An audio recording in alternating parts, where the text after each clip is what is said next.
आपल्या चॅनलवर सगळ्यांचं अगदी मनापासून स्वागत आहे. तर आजच्या व्हिडिओमध्ये मी तुम्हाला सांगणार आहे गोपद्मव्रत म्हणजे नेमकं काय असतं, हे गोपद्मव्रत कधीपासून सुरू करायचं असतं, त्याचबरोबर गोपद्मव्रत कसं करायचं आहे आणि विशेष म्हणजे गोपद्मव्रत करण्यासाठी कोणताही उपवास करावा लागत नाही, त्याला कोणताही नियम नाही, कोणत्याही अटी याला नसतात, कुठलंही पूजन आपल्याला या ठिकाणी करायचं नसतं किंवा कुठल्याच प्रकारचं वाचन पण यासाठी करावं लागत नाही.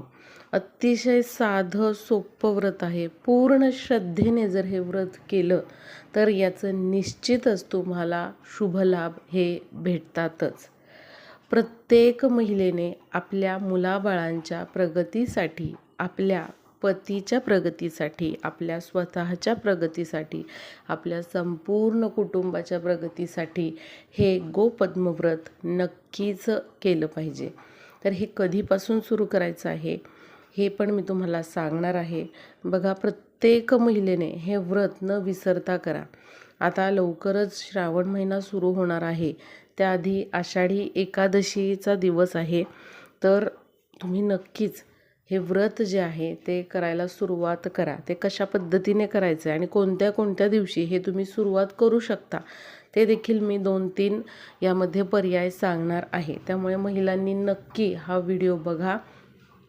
व्हिडिओ संपूर्ण बघितल्यानंतर तुमच्या दुसऱ्या मैत्रिणींना देखील तुम्ही हा व्हिडिओ शेअर करा किंवा तुमच्या नातेवाईकांना शेअर करा. म्हणजे नक्कीच हे व्रत जे आहे गोपद्मव्रत बऱ्याच जणांना करता येईल. बघा, बऱ्याच जणींची अशी इच्छा असते की मला व्रत करायचं आहे, पण लहान मुलांमुळे किंवा नोकरीमुळे किंवा मग इतर काही कारणांमुळे व्रत करता येत नाही. कोणत्याच प्रकारचं व्रत करता येत नाही, कारण खूप जास्त कामाचा ताण असतो. बघा, ज्या महिलांना व्रत करण्याची इच्छा आहे पण काहीतरी शारीरिक त्रासामुळे किंवा आजारपणांमुळे, घरातल्या काही परिस्थितींमुळे किंवा मग मुलाबाळांमुळे, नोकरीमुळे, व्यवसायामुळे शक्य होत नाही, त्यांनी हे गोपद्मव्रत करायला काहीच हरकत नाही. तर बघा, महिलांनी हे व्रत नक्कीच करा. काहीही नियम अटी काही नाही आहे, याला उपवास नाही. फक्त तुम्हाला 1 ते 2 मिनिटं या उपायासाठी किंवा या व्रतासाठी द्यावे लागणार आहेत. तर पहिल्यांदा बघूया गोपद्मव्रत म्हणजे काय. गोपद्म म्हणजे काय? गायीची पावलं. आपल्याला या व्रतामध्ये फक्त गायीची जी पावलं आहेत त्यांची रांगोळी काढायची आहे आणि अशा प्रकारे या रांगोळीचं पूजन आपल्याला करायचं आहे. म्हणजेच काय, साक्षात आपल्याला गायीचा आशीर्वाद जो आहे तो प्राप्त करून घेण्यासाठी, गायीचा शुभ आशीर्वाद, गोमातेचा शुभ आशीर्वाद आपल्या संपूर्ण कुटुंबावर राहण्यासाठी हे व्रत आपल्याला करायचं आहे. सगळ्यांना माहीत आहे की असं म्हटलं जातं, गायीच्या पोटामध्ये 33 कोटी देवांचा वास असतो.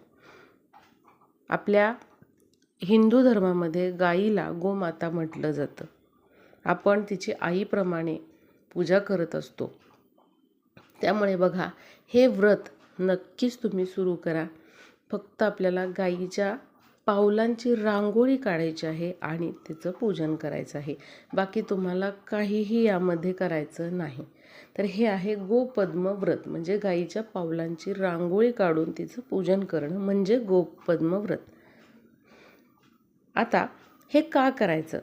घरामध्ये सुख, समृद्धी, ऐश्वर्य नांदावे, माता लक्ष्मीने अखंड वास करावा, त्याचबरोबर भगवान विष्णूंचा कृपाशीर्वाद आपल्यावर राहावा, यासाठी हे व्रत केले जाते.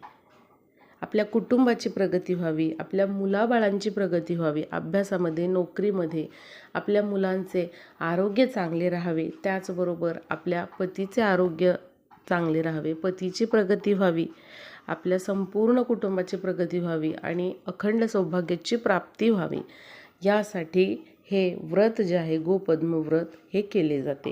गोपद्मव्रत हे भगवान विष्णूंना समर्पित असणारे व्रत आहे आणि अत्यंत साधे सोपे असे व्रत आहे. तर आता हे गोपद्मव्रत कधीपासून सुरू करायचे आहेत? तर बघा, आता आषाढी एकादशी यावर्षी म्हणजेच 2026मध्ये आषाढी एकादशी आलेली आहे 25 जूनला शनिवारी. त्यामुळे तुम्ही 25 जूनपासून शनिवारपासून आषाढी एकादशीपासून हे गोपद्मव्रत सुरू करू शकता. ज्यांना कोणाला 25 जूनला आषाढी एकादशी दिवशी गोपद्मव्रत सुरू करणं शक्य नाही, त्यांनी 29 जूनला गुरुपौर्णिमेपासून हे गोपद्मव्रत सुरू करू शकता. आषाढी एकादशीपासून सुरू केलेले हे जे व्रत आहे ते आपल्याला देवउठणी एकादशी जेव्हा येते दिवाळीनंतर, तर त्या दिवशी आपल्याला हे व्रत जे आहे त्याची सांगता करायची आहे. म्हणजे बघा, आषाढी एकादशीला म्हणतात देवशयनी एकादशी आणि कार्तिकी एकादशी जी असते तर त्या एकादशीला म्हणतात देवउठणी एकादशी. तर अशा प्रकारे 4 महिने हे व्रत जे आहे ते करायचे असते. म्हणजेच काय, तर हे चातुर्मासात करण्याचे व्रत आहे. भगवान विष्णूंना समर्पित असलेले हे व्रत आहे. त्यामुळे तुम्ही हे जे व्रत आहे ते आषाढी एकादशीपासून सुरू करून तुम्ही कार्तिकी एकादशीपर्यंत 4 महिने हे व्रत करायचे असते. आणि जर तुम्ही पौर्णिमेला सुरू केलेलं असेल, गुरुपौर्णिमेला, आता जुलै महिन्यामध्ये 29 जुलैला जी गुरुपौर्णिमा आहे तेव्हापासून केलेलं असेल तर तुम्ही त्रिपुरारी पौर्णिमेला या व्रताची सांगता करायची असते. आता ज्यांना संपूर्ण 4 महिने हे व्रत करता येणं शक्य नाही, पण व्रत करण्याची खूप इच्छा आहे, तर त्यांनी श्रावण महिन्यामध्ये ही सेवा किंवा हे जे व्रत आहे गोपद्मव्रत ते करू शकता.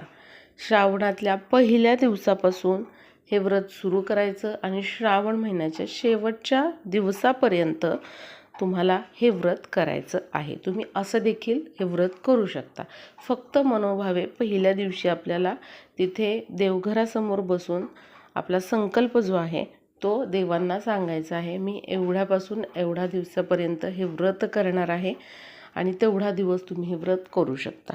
शक्य असेल तर संपूर्ण चातुर्मास करा, ते शक्य नाही तर संपूर्ण श्रावण महिना देखील तुम्ही हे व्रत करू शकता. लक्षात घ्या, आपण किती दिवस हे व्रत करतोय याच्यापेक्षा आपण किती श्रद्धेने हे व्रत करतोय याला महत्त्व आहे. भले तुम्ही फक्त श्रावण महिना करा हे व्रत, पण संपूर्ण मनोभावे श्रद्धेने करा. ते व्रत जे आहे ते नक्कीच तुम्हाला शुभ फळप्राप्ती देणार आहे. त्यामुळे बघा, पूर्ण मनोभावे करा, पण अवश्य या चातुर्मासामध्ये तुम्ही निदान श्रावण महिन्यात तरी हे व्रत करा. शक्य असल्यास संपूर्ण चातुर्मास देखील तुम्ही हे व्रत करू शकता. तर अशा पद्धतीने तुम्ही हे सुरू करू शकता. आता व्रत कसं करायचं ते आपण बघूया. तर लक्षात घ्या, गोपद्मव्रतासाठी काहीही उपवास किंवा कोणताही नियम नाही, अटी नाहीत, काहीही या व्रतासाठी अवघड अशी पूजा नाही, पूजा मांडणी नाही आहे, काहीही तुम्हाला करावं लागत नाही. फक्त काय करायचं आहे, तर गोपद्म जे असतात म्हणजेच काय, गाईची 33 जी पावलं असतात, तर रांगोळीने आपल्याला ही पावलं काढायची आहेत.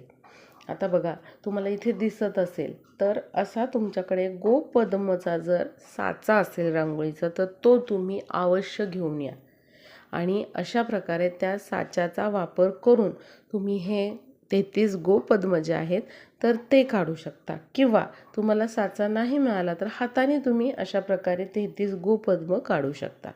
पांढरी रांगोळी वापरलेली असेल तर तुम्ही हळद कुंकू वाहून घ्यायचं आहे प्रत्येक गोपद्मावर आणि अशा प्रकारे तुम्हाला रोज देवघरासमोर ही रांगोळी काढायची आहे. एखादा पाट घ्या तुम्ही, एखादा फरशीचा तुकडा घ्या चालेल, किंवा तिथेच तुम्ही देवघराची जी फरशी आहे समोर तिथे ही रांगोळी काढा.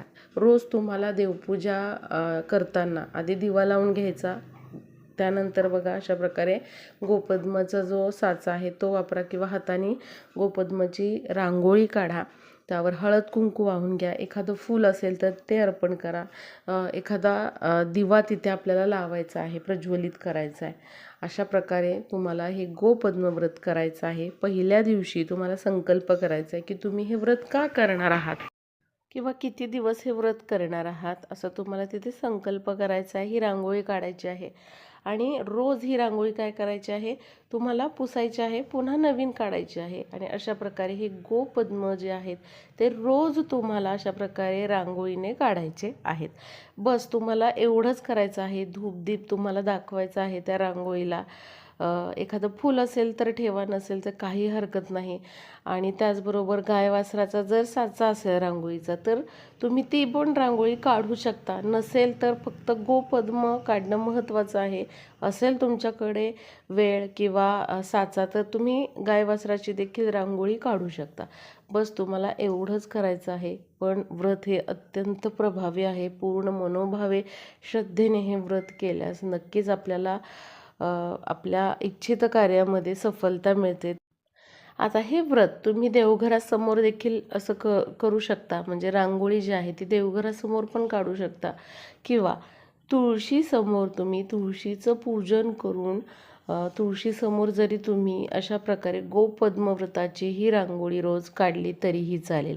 पण पहिल्या दिवशी जिथे तुम्ही गोपद्माची रांगोळी काढणार आहात किंवा जिथे हे व्रत सुरू करणार आहात तिथेच तुम्हाला संपूर्ण व्रत करताना रांगोळी काढायची आहे.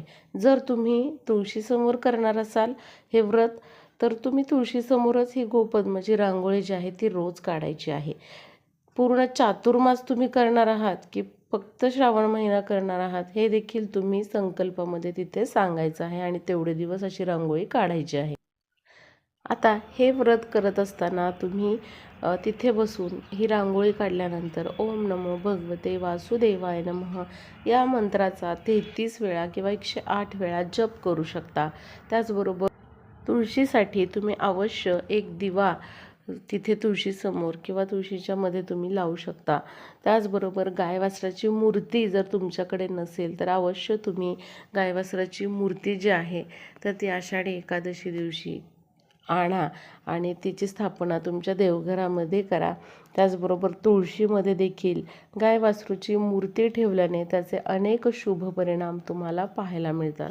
तर नक्कीच अशा प्रकारे महिलांनी मासिक पाळीमध्ये घरातील इतर कोणत्याही सदस्याकडून ही जी रांगोळी आहे ती काढून घ्यावी आणि त्याचबरोबर दिवा जो आहे तो लावून घ्यायचा आहे. जर सुतक विटाळ असेल तर मात्र तुम्ही ही जी रांगोळी आहे तर ती काढायची नाही. सुतक फिटल्यानंतर तुम्ही पुन्हा हे व्रत आहे तिथून सुरू करू शकता.